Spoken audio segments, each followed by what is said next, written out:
We have also heard about a petition that I'm told is circulating. We want to indicate that at the level of the National Executive, we have not seen that petition yet. And so we are unable to act or restrain our action based on a petition that is circulating somewhere in the media. We also note that even in the petition that is being circulated, our founding father has been named as the recipient of the petition. We would, on that basis, urge those petitioners to let us have our copies. We will get in touch with our founding father. If there is any need for any meeting to be held amongst us and the prospective flag bearers, we are ready for any such meeting.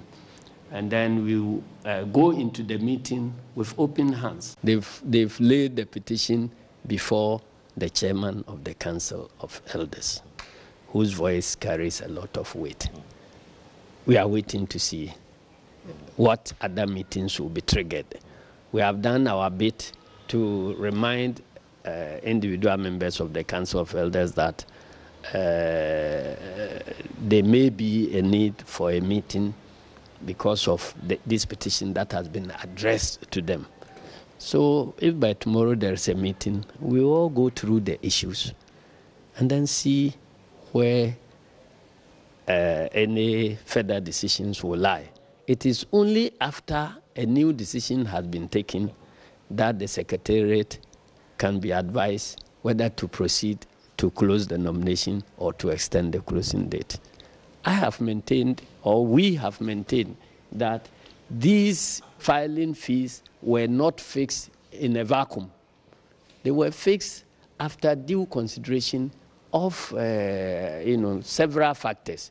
If they think that our best effort is not satisfactory, that's why they have petitioned. Let them come with their fresh ideas. We will sit around the same table together. It's unfortunate that the letter was not addressed to us. So we cannot begin a process of bringing people around. If this letter had been addressed to us, perhaps today we could have gathered everybody so that we will come together and bring them and put our cards on the table that, please, tell us, this is what it takes to run the election.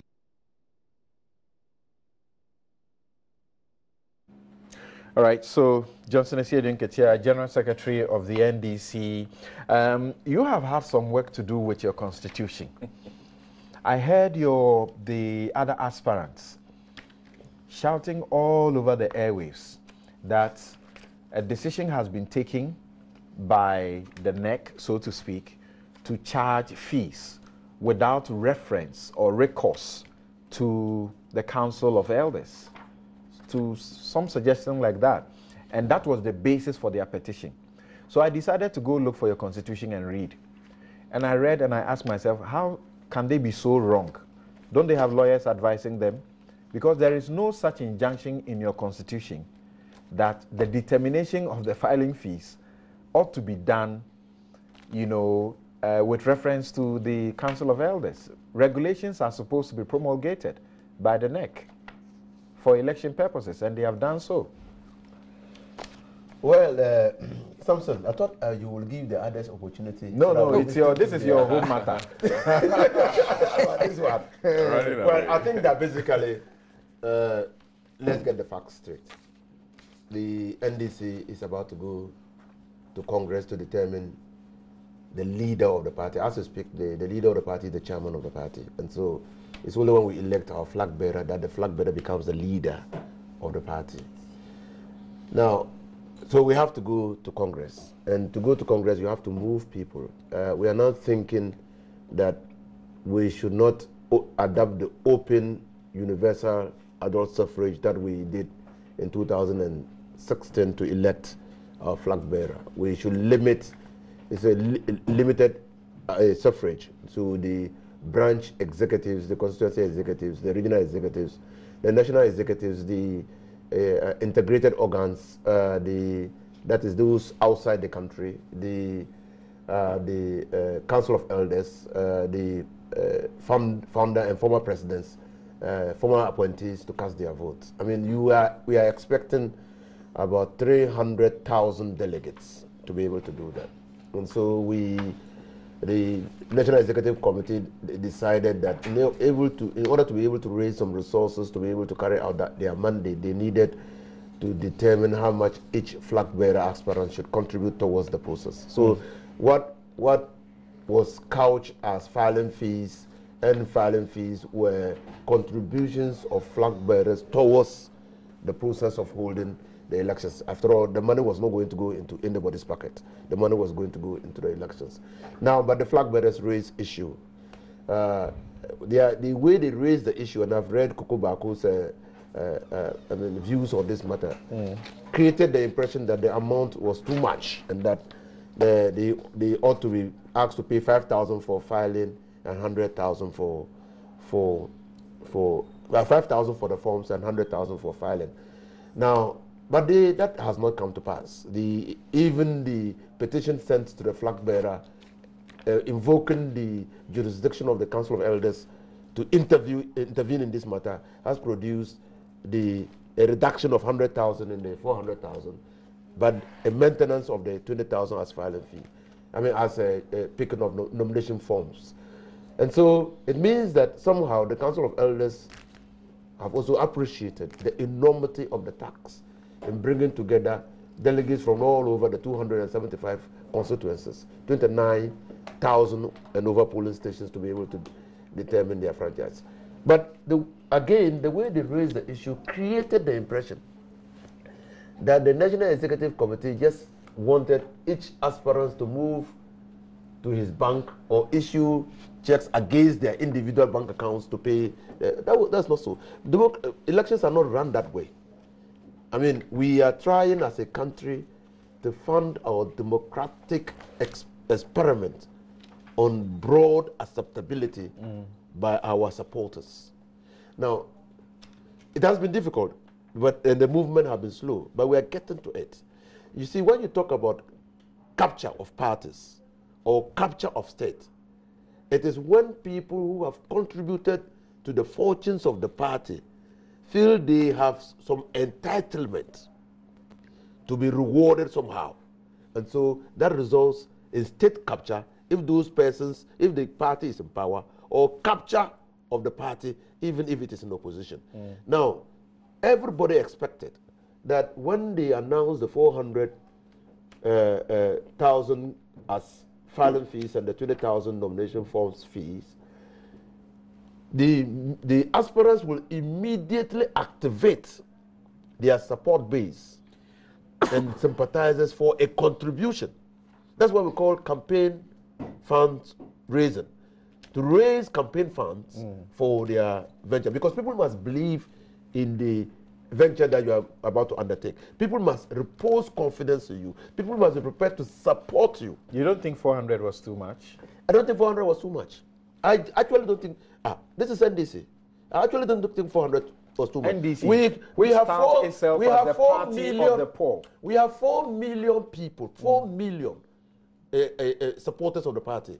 Assuming that each supporter of the party just pays 1 cedi, we're going to raise 4 million Ghana cedis. Are you telling me that the filing fees that was determined amounted to 4 million Ghana cedis? But that is ownership of party. That's how the party is owned. I gave you the clear example of President Obama in the United States of America.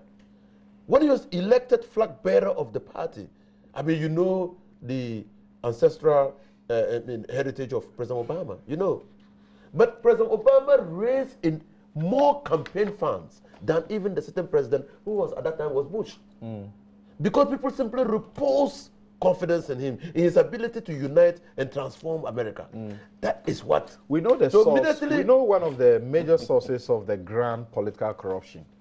It has been that people fund you, yes, so that, and therefore you owe them. So that's why when you win, it is an opportunity to reward them. It's an opportunity for them to recoup. But you see, that was why when this thing was immediately announced, we MPs, some of us who had openly professed our support for John Dramani Mahama, thought that that was an opportunity to demonstrate in vivid and concrete terms the support that we gave to John Dramani Mahama. Okay. So we decided to put together and raise money. And many people, within 24 hours, Samson, were able to raise more than the filing fees and the nomination fees. Okay. Now, something rather very quick, and I raised the constitutional matter. In Article 53 of your Constitution, 53.2 provides that the National Executive Committee may make regulations for a number of things, including C, to prescribe dues payable by party members. And it also talks about B, to provide general directions for the conduct of party elections. Yeah. Now, if the Council of Elders had been petitioned, the Council of Elders was petitioned under 40F. If they were petitioned Yes. and they went to the functional executive, Yes. did they have the power to impose a decision on the NEC? The NEC, you have as many as 20 MPs who are supposed to belong to the NEC. Well, the functional executive have no power to impose a decision on But they have done so. No, they have not done so. What they will do, and I believe the party will do that because their lawyers are advising the party, the functional executives, petition procedural, some of the aspirants decided to invoke the procedural limitation on the exercise of power by the National Executive. Okay. And the procedure is when the decision is taken by the National Executive and you are dissatisfied, you appeal to the Council of Elders. Council of Elders.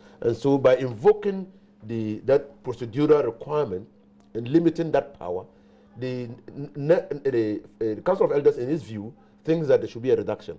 So that decision must be rectified by Congress, by the NEC.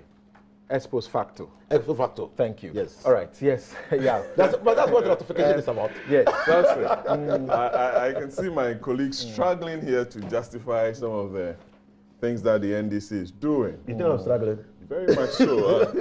This is a political party, let me use the word drone, being piloted by Captain Ofusuampofo with First Officer Asiedu Nketia. They've hijacked the whole process. And Alaji, Inusa, in 2015, 2 million people from the NDC, through your expanded electoral college, voted at various centers to endorse then President and candidate Mahama to lead the NDC into the 2016 elections. The filing fee was 50,000 Ghana cedis. You were in government. 3 years down the line, 11 people have shown interest to run or lead the NDC into the 2020 election. And you're asking them, after the intervention of your Council of Elders, you've reduced it by 100,000 cedis to 300,000 cedis, plus 20,000 Ghana cedis as filing fees. Can you imagine? And now, the Electoral College has reduced from 2 million to 300,000 people. And instead of the filing fees and the prescribed forms being reduced, it's rather shut up. And the argument is that we need money to run the party. No, to conduct elections, not to run the party. Just to conduct elections for 300,000 people. There's a suggestion that in the NPP, the presidential candidate alone was burdened with the supplying 600,000 cedis to support the party organize its congress or so. It's not in true. this case, they don't want to do that. They want to have the money. My constituency, every Sunday, people go for meetings and contribute. Go to Jomoro, we deduct at source from their SMS and what have you. People make contributions. Let me give you some statistics, Samson. In 1996, NPP, we took 1,500 cedis, 15 million cedis at the time. In 1998, it was 2,500, just 98. That's 25 million cedis. In 2003, President Kufuor was candidate. 50 million. But something who cedis. tells him that we are fixing all these times, the NDC was criticizing you. Listen, The NDC but who was says criticizing that you. that's why he's our charging exorbitant with reference to NPP? That's hold why on, he's allow you. No, we're not fixing thank you. NPP. Why are you living? Thank you. Let's hear you out. Yes. Why is it NPP to Proponents of justify social democracy now leading an extravagant lifestyle and fixing people not to be able to go ahead and talk to delegates to vote for them. Kojo Bonsu has just indicated by a press release that, look, he's done. He's unable to continue any further. That's unfair to him. In 2007, it was 25,000 cedis. 2011, 25,000. 2014, 85,000 cedis. And you are sitting here. 85,000 cedis in 2014. Yes, that was the time candidate Akufo-Addo won again to lead us in the 2016 election. Can you allow me? 600,000. Why are you so jittery? That was a donation. To do what? For organization of their... Meaning that the 85,000 was not enough to run the elections. Unfairness on the part of the Ofosuampofu and Asiedu Nketia-led National Executive can be found in their press release dated the 5th of December 2018. And I have looked at the regulations governing their elections. Filing of nominations revised 17th to the 18th December. Vetting 21st to the 22nd December. Balloting 22nd December. Appeals 22nd to the 24th December. And the appeals committee have only 3 days within which to determine any appeal that will emanate from any of them. So you practically have only 2 days to submit your appeal? Yes. Okay. Yeah. Listen, sir, you allow me. So they've changed their election date from the 19th January to the 26th January. Fine. So if you compute from the 25th December, which is a holiday, 26th is a holiday, give that to the candidate 7 days between the end of the appeal period to the end of this year, 31st December. That's 7 days. Plus 25 days for the aspirants to be able to campaign across the 275,000 constituencies. You have only 32 days.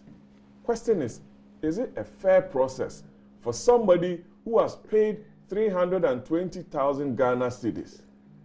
Does it afford that aspirant the opportunity, which is embedded in our Constitution and also the Political Parties Act, to give each aspirant a fair opportunity to be able to sell his or her message to the 300,000 delegates who will be voting across the 275. Interesting questions. That is for the NDC to answer. Oh, but the answer is very available. The answer is takes me back to the opinion. You don't even understand the NDC. The first press secretary of the NDC. You don't even understand the NDC exists only to win election and mismanage things. Interesting. Yes, Koku. You don't understand. Well. I'm actually. They are saying this is selling to the highest bidder. Oh yes. See, go on. They are critics. There's too much hypocrisy in this country. Yeah. Too much double standards in our politics. Okay, and sometimes it's worrying. Hypocrisy, double standards. Explain. Those who are arguing about the size, quantum of the money, and also to that extent the sources where the money could be coming from and the danger it poses to the integrity of our democracy. Have they asked themselves where they get their monies from? Who gets their money from? The parties, the political parties. Okay. They pay dues. Oh, come on. We all know. They do fundraising. We all know that that's not enough. We all know it. Look, in the absence of very serious alternatives, like state or public funding, which would not be total, it takes care of certain things. We all know what is going on with these political parties. They take monies left, right, center, local and external. Kickbacks. Okay? They don't even put it in their statement of accounts in order for them to be audited and presented to the EC. We all know it. And we've been discussing this thing for 20-something years. As far as I'm concerned, I looked at the scale and coverage of what the NDC intends doing. And I think that the 420 was even okay. It's come to 320. The same thing, different. For 300,000. Maybe the difficulty the leadership had, perhaps they didn't do enough consultation with the stakeholders to let them know that, look, gentlemen, ladies and gentlemen, this is where we are going. Perhaps that's a deficit. Yeah. But those aspirants, look, they are all seasoned, experienced politicians. They've been in this party for a long time.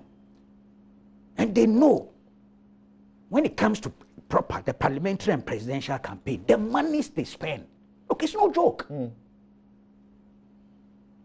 They know it. In 1996, they got some 5 million, cool 5 million for Abacha. It's a fact. That money came purposely for 96 elections. And Mr. Rollins is talking about thieves. Those who pay will be thieves. We consider thieves. Yeah. Let's just cut out that hypocrisy. Look, we must start discussing party funding, campaign financing in a very legitimate way, open and transparent. Find some alternatives. It will minimize the money bags, not eliminate it entirely. I'm not going to peddle illusions here. But from 50 to 320 cumulative, what will be the fee in 2020? 1 million. Look, this CDD and Westminster documents here. Right. From 2012 to 2016, the expenditure increased by 59%. Members of Parliament in 2020, huge, it's huge. But a member, even a member of Parliament called me. Look, a member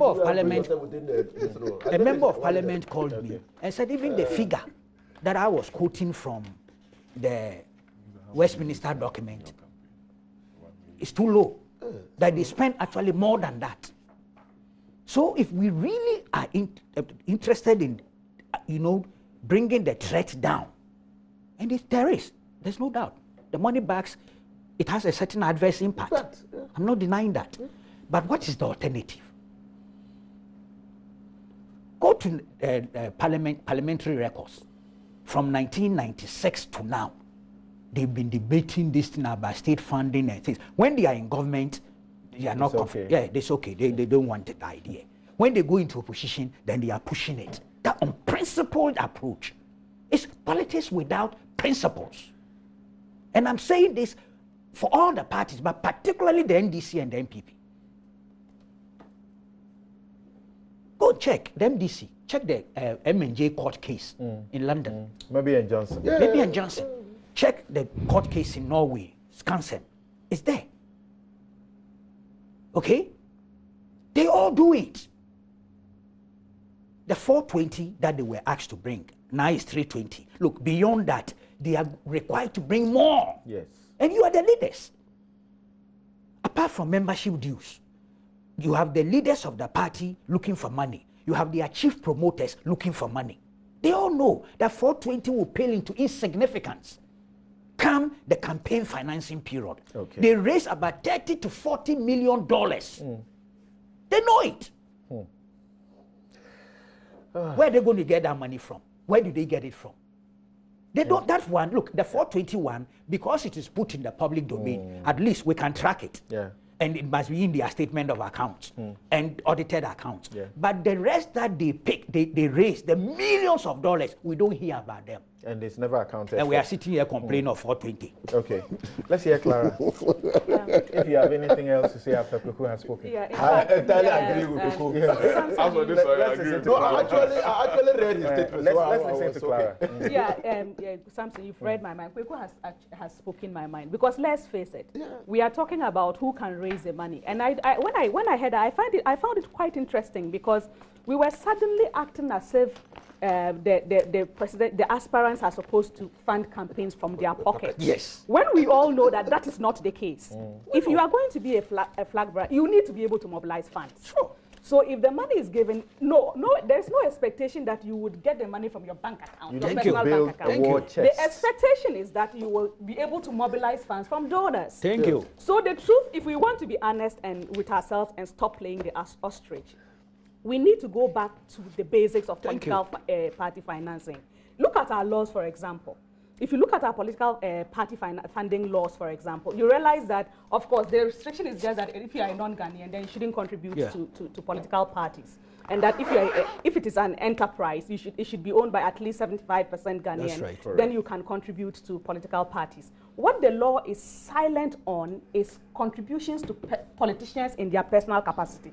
Yeah. So the law regulates contribution to political parties and people acting on behalf of the political parties, but it is silent on contributions to individuals in their personal capacity. What does this mean? It means that even non-Ghanaians can find an individual politician and sponsor. And they do that. And then, of course, we all know the implications of that. So we cannot. I always say that if you want to go to, let's say, if you want to make a journey, you purchase the ticket to that destination. There's difference between sitting down and saying this is what I want, and actually putting in place the steps that will get you what you want. So far, you are talking about they mobilizing it from their 4 million supporters or members.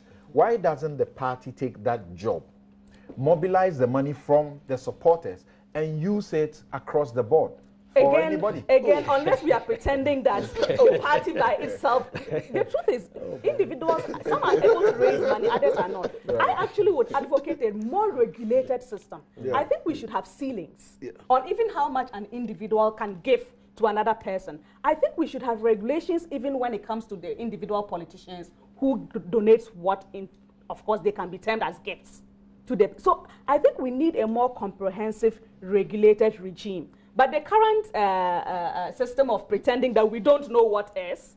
And Clara, there's enough literature out there. Yeah. Many of these think tank groups, both local and external, have interrogated this issue over the years, have made a lot of prescriptions. We just don't want to execute it when we are in government. When we are outside, then we are agitating. Exactly. But so this thing about Clara is very good. Yeah. About the ceilings. Even not the ceilings. Contributions always, I mean, the political parties law talked about contributions to political parties. Yeah, but or nothing about persons acting on their behalf. Yeah. I've never averted my mind to individuals. That's an interesting point. That's an interesting one. And so my worry is because it's silent to individuals. You rather raise a lot of money. Yes, and when if I put myself up for let me share a few messages as we get ready to go off. Okay, so questions. Okay, still on the medical matters. Eduzi Temeklo says that the PPA is to independently do the assessment before the sole sourcing approval. Now the PPA says that if Dr. Bawumia, the presidency and the ministry satisfy themselves, quote unquote, satisfy themselves, then fine. The PPA approval letter is dangerous and exposes Dr. Bawumia's claims of value for money. We are in difficult times, okay, something like that. And then many of you want to comment on the first issue, and I understand because it's an important matter. Kwame Asiedu is asking, did it have to be by sole sourcing? Because Mama Health was also in discussions with government. Zipline were not the only entity. Okay, so a number of questions popping up here. Kobe Blay, in the health area, known for that area, he says, check, anyone ask why private facilities, pharmacies, etc. are even able to stock their essentials better than public health facilities, even in the rural areas?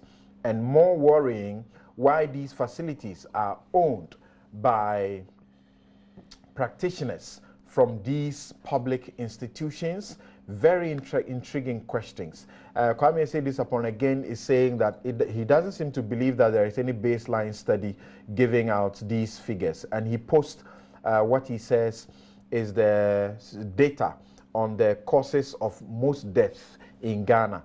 And the 10 that he singles out seems to suggest that it doesn't include what this facility is going to provide. There are many more of you who have a lot of messages to share on these matters, but we've run out of time. Samson Ladi Anyanini. Today I'm not wearing Latida. I'm wearing red Friday and a red Saturday for the passage of the RTI and also against corruption. Yes. We have to pass it. Ranking member. We really have to pass the RTI. Okay, I you just guys came from Geneva, and you will see clearly, apart from all that we are saying in Ghana, RTI will secure human rights, democracy, and transparency. Okay, Yes, so we need it. Kweku Baku has repeated that last He week. says it's coming out of his head. Thank you very much. Thanks to Evans Mensah for holding the fort for me last week. Thank you very much. I sat at home and watched. I really enjoyed it. My guests have been Abdul Malik Kweku Baku, editor-in-chief of the New Crusading Guide newspaper. Clara Berry Kaseti is a lawyer and teaches the law at GIMPA. Dr. Antonia Insian Sari is a director of the Ghana Health Service. He was on the first segment. And Inusa Fuseni, MP Tamale Central and ranking member Legal, Constitutional and Parliamentary Affairs. And also Patrick Yao Boama, MP Okaikwe Central and Deputy Minister, Sanitation and Water Resources. He and Clara were mates. Have a good afternoon.